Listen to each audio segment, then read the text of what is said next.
Hai sahabat sehat, tahu nggak?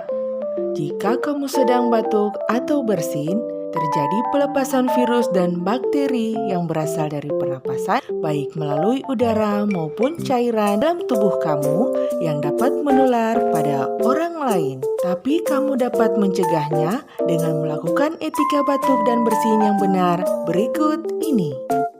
Saat kamu batuk ataupun bersin, jangan lupa untuk menggunakan tisu ataupun sapu tangan untuk menutup hidung dan mulut kamu. Hachi! Buanglah tisu ke tempat sampah setelah digunakan. Jika tidak ada tisu ataupun sapu tangan, kamu bisa menggunakan lengan bagian dalam kamu seperti ini. Hachi! Kamu juga bisa menggunakan masker saat kamu dalam keadaan batuk ataupun bersin. Segeralah untuk cuci tangan kamu di air yang mengalir dengan menggunakan sabun, atau kamu juga bisa menggunakan cairan antiseptik berbasis alkohol.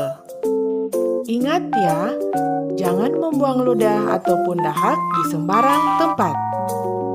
Dengan menjalankan etika batuk dan bersin ini, maka kamu ikut membantu mengendalikan infeksi di sekitar kita.